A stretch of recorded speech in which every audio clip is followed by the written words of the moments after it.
उपस्थित सर्व भाविक सज्जन समर्थ सेवेकरी, विशेषतः अर्जावून उपस्थित असणारे रायगड जिल्ह्यातले सर्व सेवेकरी, सर्व कुटुंबीय, रायगड जिल्हा हा तसा या कार्यात नवीन नाही. सुमारे 30-32 वर्षापासून या कार्याची मुहूर्तमेढ 1988ला रोहा येथे लावली आणि रोहा येथून रायगड जिल्ह्यातल्या ग्राम अभियानाला, स्वामी कार्याला सुरुवात झाली. हो म्हणता 30-32 वर्षाचा कालावधी उलटलेला आहे. आता डॉक्टर शेटे साहेबांनी सांगितल्याप्रमाणे कार्याला आणि स्वामी मार्गाला पूरक आणि घोषणावह होणाऱ्या बाबींकडे आपण आजपासून वळावं. दिव्यानं दिवा, ज्योतीने ज्योत लावावी. रायगड हे महाराष्ट्राचं नंदनवन आणि वैभव आहे. कोकण हे महाराष्ट्राचं राज्याचं वैभव आहे. तिथे काय नाही म्हणाल तर देव देव विसरलेला आहे. या विश्वातली वनसंपत्ती रायगड, सिंधुदुर्ग, रत्नागिरी या जिल्ह्यांनी जोपासलेली आहे. म्हणून कोकणाकडे बघताना अत्यंत महत्त्वपूर्ण अशा वनस्पत्या की ज्या कुठेच नाही त्या कोकणात आहे. गेल्या 30-40 वर्षात ही पांढरी नावाची काठी आहे. रायगडकरांवरती जबाबदारी दिलेली होती आणि ते वेळोवेळी या पांढरीच्या काठीविषयी, लागवडीविषयी, तिच्या अंतरंगाविषयी सांगतात आणि त्याचे अनुभव जगातले, देशातले सर्वच जण घेतात. या काठीविषयी किती बोललं तेवढं अपुरं आहे. परंतु लाकूड पाण्यात बुडत नाही हा वेदाचा, विज्ञानाचा सिद्धांत आहे. पण हे बुडतं. लाकूड पाण्यात बुडत नाही, पण हे बुडतं. मग याच्यामध्ये काय घडलेलं हे रायगडकरांना कदाचित कमी लोकांना माहीत असतं. म्हणून यामागचं भवितव्य ते डॉक्टर साहेबांनी पाण्यात बुडून दाखवलेलं. हे आपलं वैयक्तिक, सामुदायिक आणि राष्ट्रीय संरक्षण करणारी बाब आहे. हे जर तुमच्याजवळ असेल, खिशात असेल, गाडीत असेल, तर तुमच्याजवळ पूर्णपणाचं संरक्षण ही वनस्पती देते. त्यामध्ये द्विपाद, चतुष्पाद आणि 2 पायाची हिंस्र माणसं ही तुमच्यापर्यंत पोचू देत नाही. शतकानुशतक काशी यात्रा करणारे भारतीय लोक चंबळ खोऱ्यातून जाताना हातात ही काठी घेऊन जायची. कुठलेही वाघ, सिंह किंवा हिंस्र माणसं, चोर, दरोडेखोर या काठीच्या जवळ येत नसायचे. ही अनादी कालापासून याची प्रख्यात ही वनस्पती आहे आणि रायगडकरांनी जोपासून ठेवली. म्हणून इथे अजून खूप गुणधर्म आहे. यथावकाश ते आपण समजून घेणार आहोत. पण हिची लागवड आणि हिचं महत्त्व देशामध्ये आणि भविष्यकाळाला त्याची नितांत गरज आहे. अजून त्याचे बरेचसे उपयोग आहेत. आयुर्वेदात त्याचं महत्त्वाचं स्थान. त्यानंतर ही दुसरी वनस्पती सप्तरंगी आहे. कोकणात ती विपुल प्रमाणात आहे. ते जंगली झाड म्हणून ओळखलं जातं. तर त्यामागे काय काय घडलेलं आहे. ही जर वनस्पती आपण पाण्यात घासून रुग्णाला तो गर दिला, 100% कॅन्सर 40 दिवसात बरं करण्याचं सामर्थ्य या वनस्पतीचं. एवढंच नाही, BP, शुगरसारखे असंख्य न बरे होणारे आजार ही वनस्पती काही दिवसात बरी करते. तिचा काढा आपण बनवलेला आहे. तो कॅन्सरवर रामबाण इलाज आहे. कॅन्सरसाठी ही जंगली भेंडी आहे. ही जर मधात घासून आपण घेतली, घशाचा, जिभेचा, रक्ताचा आणि मेंदूचा सारे कॅन्सर बरं करण्याची क्षमता त्या वनस्पतीची. म्हणून संतश्रेष्ठ संत मालिकेचं तुकाराम महाराजांनी वृक्षवल्लरी आम्हा सोयरे बा वंचरे, हे कोणासाठी लिहिलं हे आपल्याला लक्षात. त्यानंतर तिसरी वनस्पती वेखंडा. हे जर आपण गाईच्या गोमूत्रात घासून उगाळून गरम करून तोले कॅन्सर गाठीला लावलं तर 100% गाठ 21 दिवसात बरी होते. कापण्याची शस्त्रक्रिया करण्याची जरुरी नाही. म्हणून आपण वेखंड, ज्यांना पोटात गाठी आहेत, आमचे काही डॉक्टर गायनॉलॉजिस्ट भगिनींना सांगतात पोटात गाठी झाली वगैरे, परंतु आपण जर ती पोटातून घेतली, ते जरा कडू तुरट आहे, डोळे झाकून जर आपण घेतली अन्नाच्या पोटी सकाळी, 100% पोटातल्या गाठी घालवण्याचं काम हे वेखंड करतं. त्याला चारा आणि सुद्धा लागेल. म्हणून त्या दृष्टीनं आपण या साऱ्या बाबी जनहितासाठी, मानवहितासाठी, गोरगरिबांना दुःखमुक्त करण्यासाठी, गोरगरिबांची सेवा आपल्या हातून होण्यासाठी आपण या शास्त्राकडे का वळू नये. म्हणून रायगडकरांवर ती आता जबाबदारी व्यापकपणे वाढलेली. आपण बघा, देशात आणि विदेशात, जगात कॅन्सरनं आणि असाध्य आजारानं थैमान घातलेलं, कोरोनानं थैमान घातलेलं. अजून तो 100% गेला. कोरोनावरचा दवा इथे आमच्या डॉक्टरांनी बनवलेला. मगाशी कदाचित डॉक्टर ताईंनी आपणाला सांगितलंच असेल, जमत नाही. तथापि या साऱ्या बाबी कोकणात असलेल्या वनस्पतींच्या जीवावर जगातले कॅन्सर आपणाला बरे करायचे, हे फार मोठं आव्हान, फार मोठी जिम्मेदारी कोकणवासियांना. म्हणून त्या दृष्टीनं आपण ही सारी दवा, ही सारी औषधं याची गाव पातळीवर लागवड करणं, त्याचे लक्षणं, त्याचे उपयोग, त्याचे अनुमान हे सर्वांपर्यंत पोचवणं भविष्यकाळाला नितांत जरूर आहे. सर्वांचं आरोग्य चांगलं राहिलं. आम्ही मग नाशिकला सांगितलं, पंजाबमधून 150 साधू मागील वर्षात इथे आले. दुर्दैवानं सर्वांना कॅन्सर झाले, वेगवेगळे वय त्यांची 40च्या आधी. शेवटची भेट घेण्यासाठी ते शिर्डीला आले. त्यांना कोणीतरी सांगितलं, तुम्ही त्र्यंबकेश्वरी जा, इथे दवा मिळतो. म्हणून 150 साधू लोक इथे आले. सुदैवानं त्यांना पुरेल इतका दवा उपलब्ध होता. तो त्यांना देण्याचं किंवा त्यांना घेण्याची त्यांना संधी मिळाली, संधी दिली.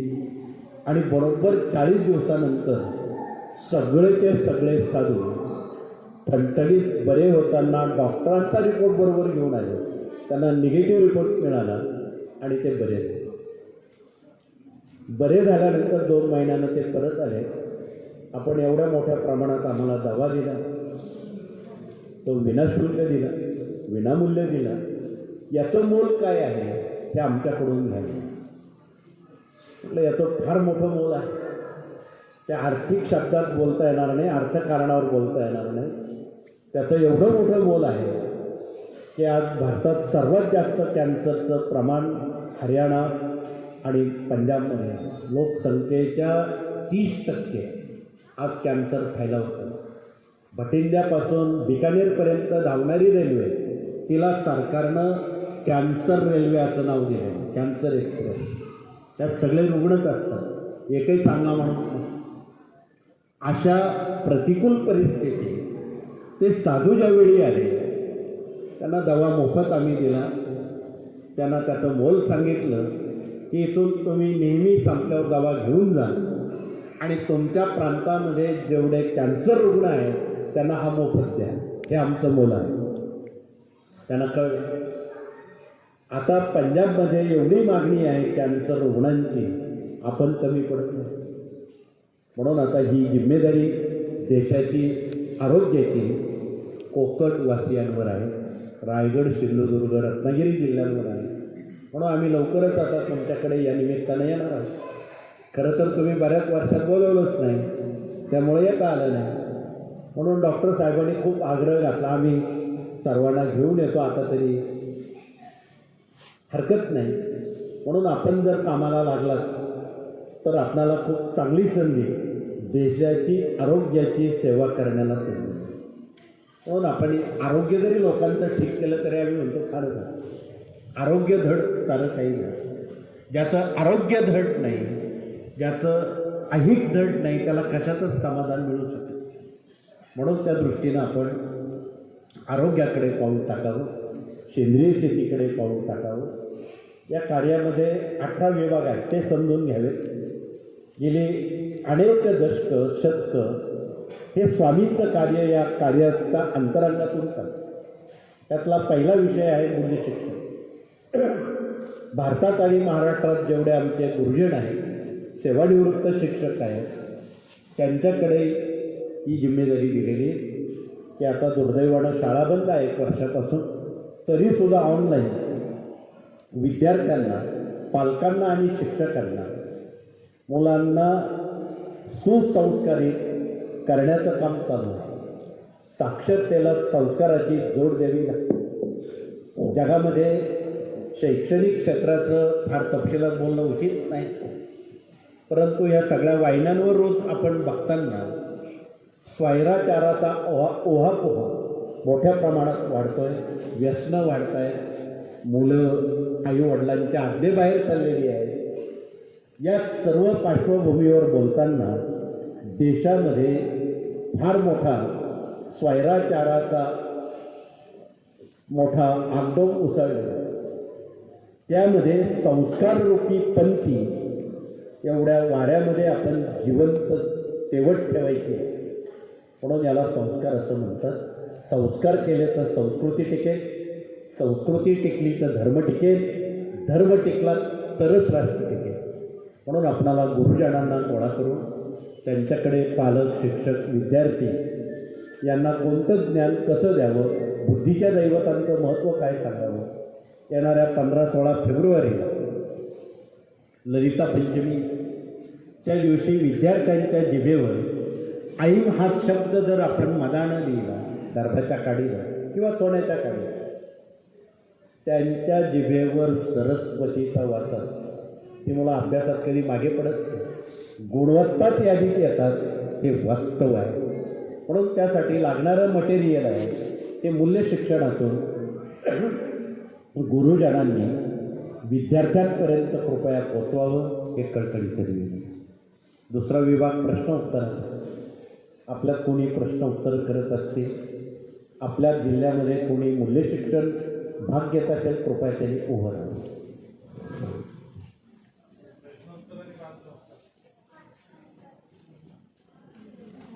धन्यवाद. आता एवढ्या कमी संख्येनं चालणार नाही. जिल्हा मोठा आहे आणि सर्वांपर्यंत पोचायला आपल्याजवळ खूप बळ लागणार आहे. माध्यमांचा वापर करावा लागणार. म्हणून प्रश्न उत्तर विभागाच्या वतीनं जनतेसमोर आज खूप समस्या आहे. आम्ही रोज जनतेत फिरतो. किमान प्रत्येक घरात असंख्य समस्यांपैकी डझनभर समस्या. मुलं हट्टपणा करणं ही एक समस्या, शिक्षणाची समस्या, नोकरीची समस्या, विवाहाची समस्या, अपत्याची समस्या, शेतीची समस्या, व्यापाराची समस्या, कुटुंबातले कलह आहे, शेवटची मनःशांतीची समस्या.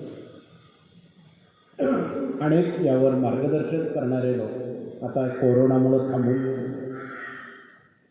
आपण मात्र ऑनलाईन जगाशी, देशाशी, गावांशी संवाद साधण्याला एक पर्वणी मिळाली. म्हणून गेल्या वर्षभरात आपण सामुदायिकरित्या यूट्यूबवर भागवताचं आपण दर्शन घेतलं. आपण भागवत वाचलं, आपण नवनाथ वाचले, आपण खूप मोठ्या प्रमाणात दुर्गा सप्तशती संस्कृत प्राकृत ह्या वाचण्याला सर्वांना करण्याला संधी मिळेल. आपण अनेक ग्रंथांच्या शुद्धीकरणात पारायण करण्याला संधी मिळेल. 88 साली आपण भागवत ग्रंथाचं पुनरुज्जीवन करून छोटा बनवला. पूर्वीचा एकनाथी भागवत खूप मोठा होता, वर्षसुद्धा कमी पडायचं वाचनात.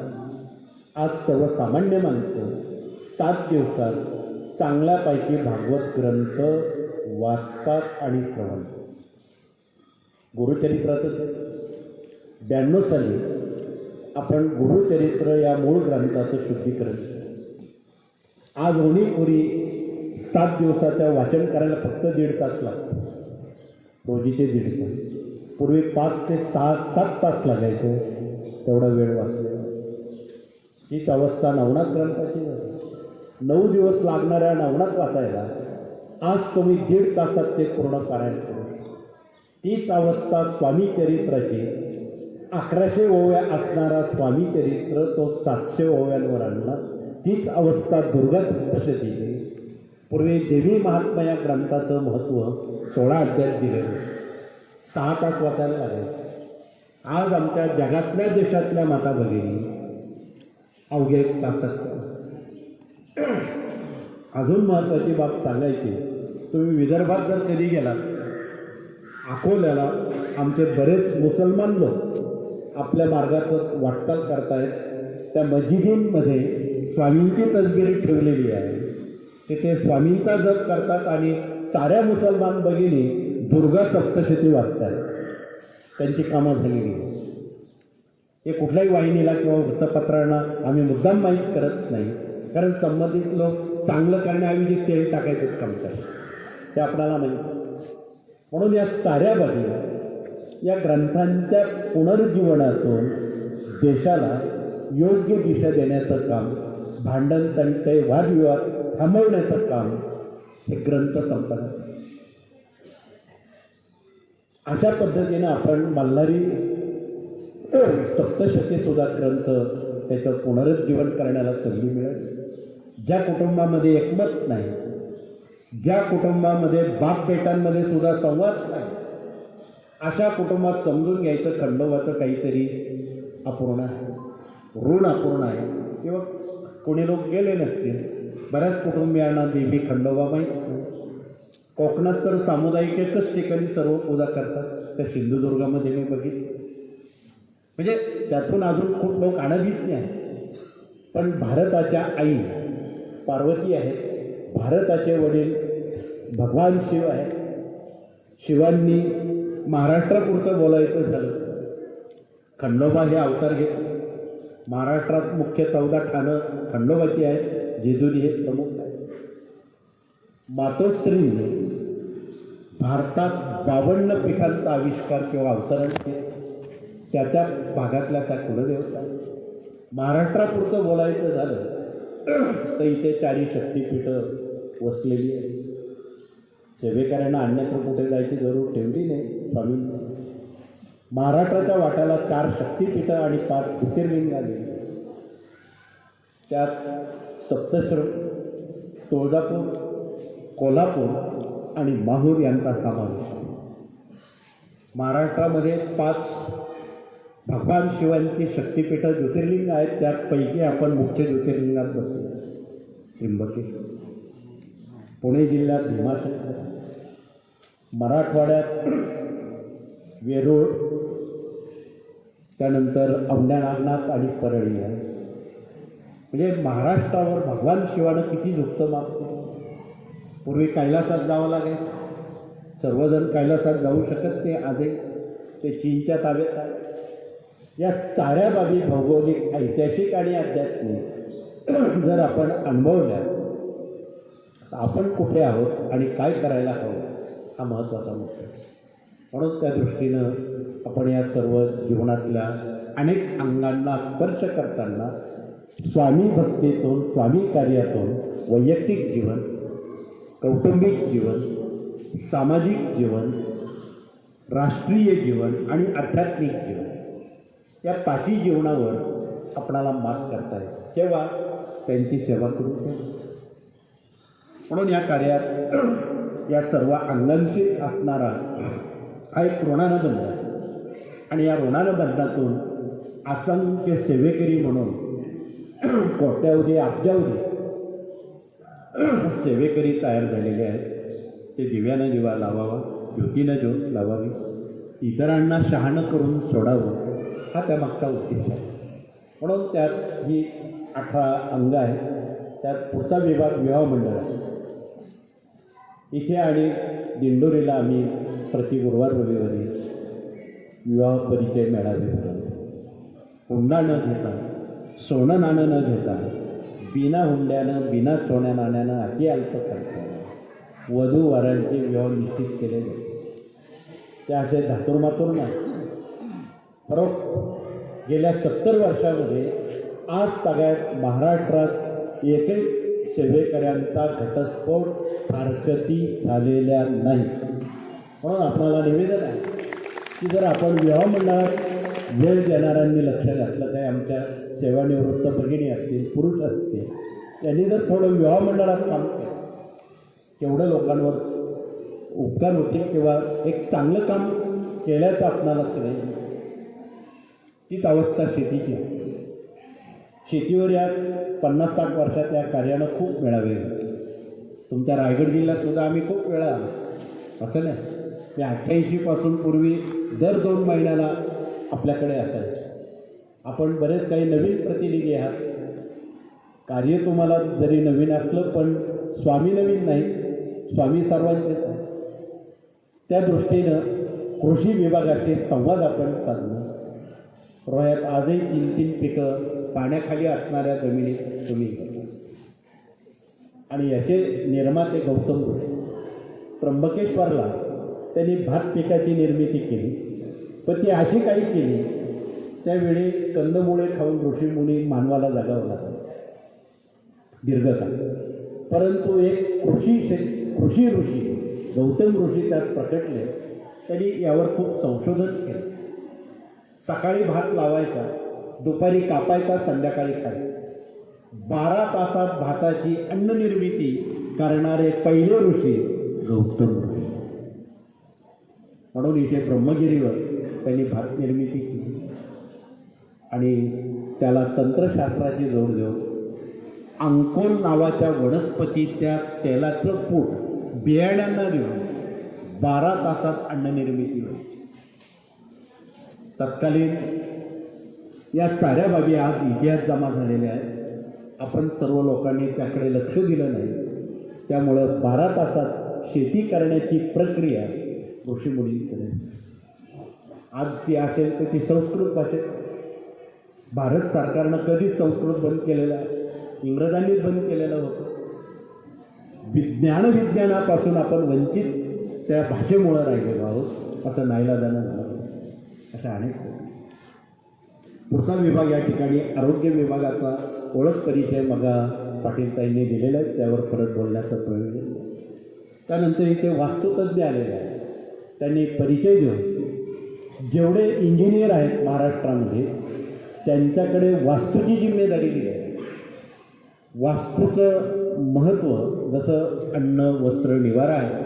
निवारा म्हणजे वास्तू. आणि यामध्ये खूप अनभिज्ञता.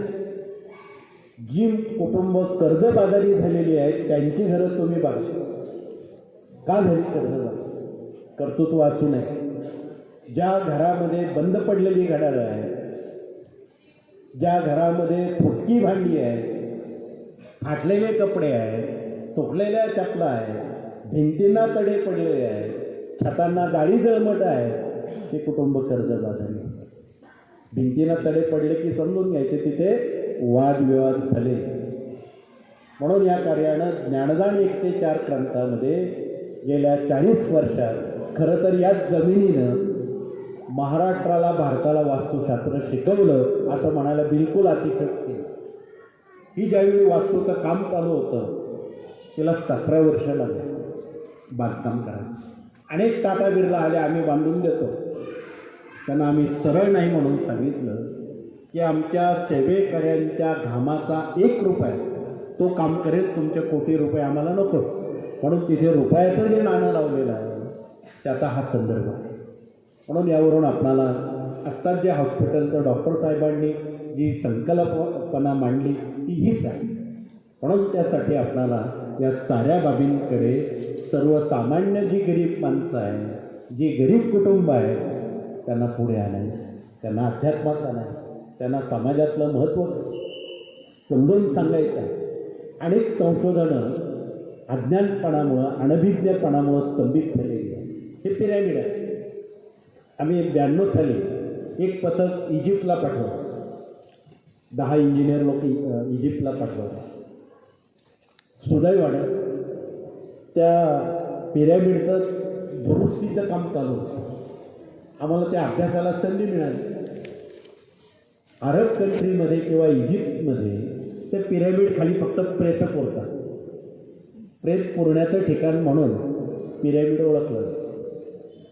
पण ज्यावेळी त्याचं पुनरुज्जीवन झालं त्यावेळी त्या पिरॅमिड खाली शेकडो प्रेत निघाली, उरली. पण ती शेकडो वर्षात जशीच्या तशी निघाली. कुठलाही बदल झालेला नाही. मग आम्ही हा संशोधनाचा अनुमान घेतला की ज्या अर्थी शेकडो वर्ष प्रेत त्यात पुजत नाही, जसं ते तसं राहतं, त्याला वेगळी ऊर्जा मिळते. मग ही जर ऊर्जा जिवंत माणसांना दिली तर काय?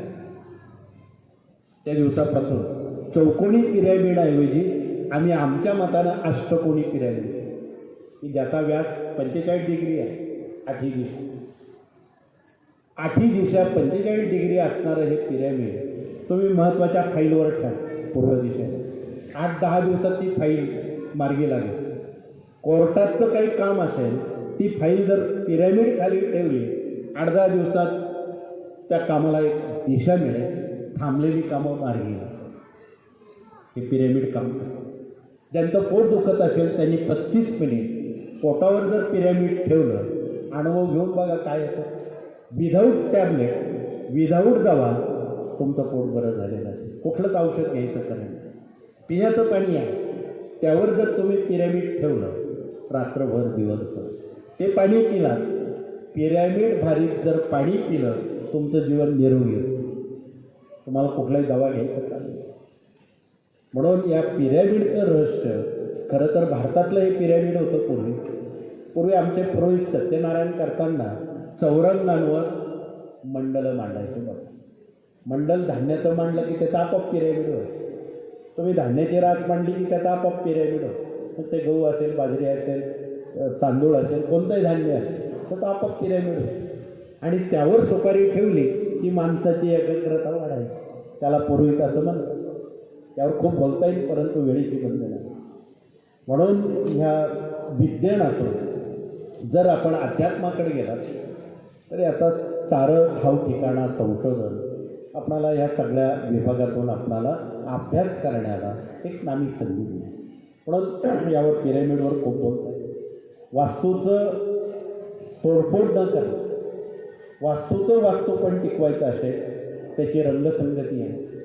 त्याला कॉपर वायर, कुठे कुठे निगेटिव्ह ऊर्जा असेल, नकारार्थी ऊर्जा असेल, ती थांबवायची असेल. पूर्वी ब्रिटिश लोक दगडाच्या इमारतीत कार्यालय बांधताना तांब्याच्या पट्टीचा, तांब्याच्या तारेचा वापर करा. त्यावर आकाशातली वीज कधी पडत नव्हती, त्याला अर्थ मिळायचा. या साऱ्या बाबी त्या संशोधनाच्या अभ्यासाच्या अजून सुमारे डझनभर उपाय दिलेले आहेत.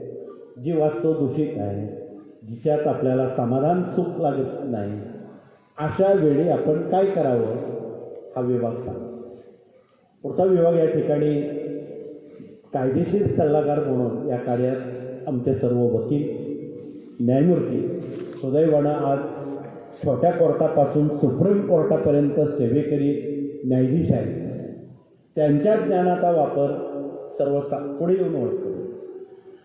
सर्वसामान्यांना आणि भारतीय न्यायालयात जे गीताग्रंथ ठेवलेला आहे खोट्या शब्दा घेण्यासाठी नाही.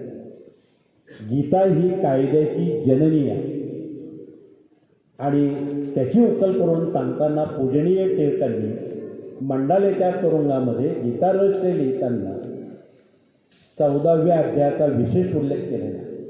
त्यात भारतीय संविधान, भारतीय घटना गीतेत कोणी लिहिली हे विधान केलं. प्रत्यक्ष भगवान श्रीकृष्णांच्या आचरणातून महर्षी व्यासांनी गीता लिहिली. अनुकरण तिच्या 14व्या अध्यायामध्ये Indian penal code, IPC, CPC, criminal process या साऱ्या घटना गीता रहस्यात त्यांनी उलगडा केला. परंतु दुर्दैवानं टिळकांनंतर तो रहस्य आजही शिक्षण क्षेत्रात आलाच नाही. ही खंत कदाचित टिळकांना असेल, तपशील न बोल, पण बोलण्यासारख्या फार बाबी आहेत. तथापि शहाण्यानं कोर्टाची पायरी चढू नये अशी म्हण आहे. हे खरं आहे. ज्यांना कोर्टात जायचं नाही, पायरी चढायची नाही, त्यांनी या विभागाचं ज्ञान संपादन केलं तर त्यांना कोर्टाच्या वाऱ्या सुटता येतील. एक वेळी त्र्यंबकेश्वरवादी पंढरपूरवादी केलेली परवडेल, कोर्टाची वारी परवडणारी असं. तर अशा पद्धतीनं आपणाला या सर्व 18 विभागांचा अंतरंग जाणून घेताना शेवटचा 18वा विभाग आहे मराठी अस्मिता भारतीय संस्था. तो आमच्या माता भगिनींनी आज सगळ्यात लाखो वर्षात जिवंत ठेवला. इथे या कार्यातून आमच्या सर्व माता भगिनी मराठी अस्मितेत खूप चांगलं काम करतात.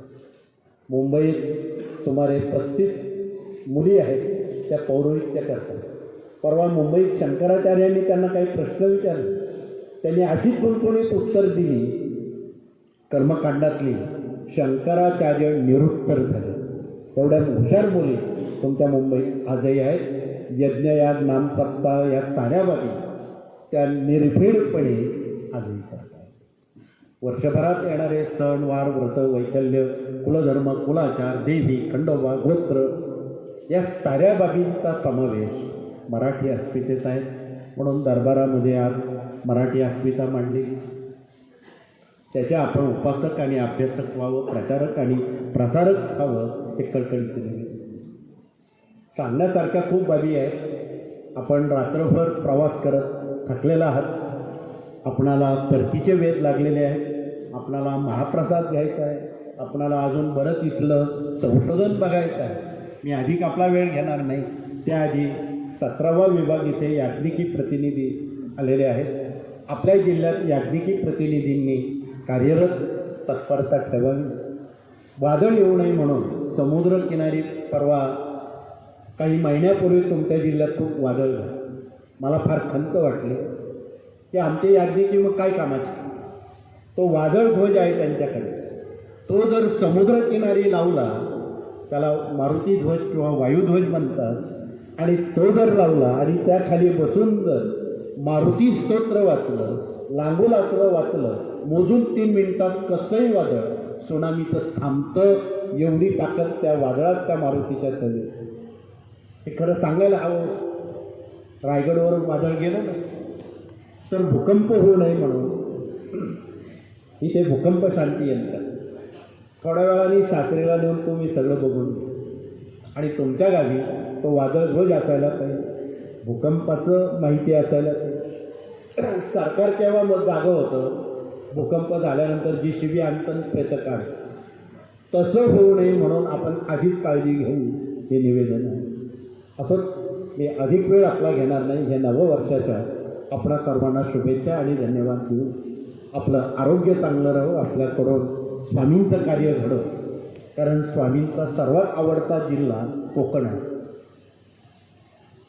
महाराज 1818 साली वेंगुर्ल्याला आले. वेंगुर्ला ते मुंबई कोकण पट्ट्यात खूप पायपीट केली, खूप भ्रमंती केली आणि तदनंतर मुंबईला स्वामी 25 वर्ष समुद्राकाठी झोपडी करायची. ते स्वामी चरित्र. असंख्य संतांची त्यांनी गुरुपद घेतली. 1856ला 3 संतांचं एकाच वेळी गुरुपद. शिर्डीचे साईबाबा सप्ता मालिकेक असं ते लोकांना सांगायचे. स्वामींच्या चित्राकडे हात करू. हे सर्वांचे मालक आहे. सप्ता मालिक. शेगावचे गजानन महाराज गणात गण गणप होते, कानाकानात परमेश्वर आहे असे सांगणारे गजानन, त्यांचं गुरुपद. पुण्याचे जंगली महाराज तत्कालीन सुमारे 10,000 संतांची गुरुपदं स्वामींनी त्या काळात. लोक म्हणायचे त्यांचे शिष्य एवढे भारी आहे, गुरु किती भारी आहे.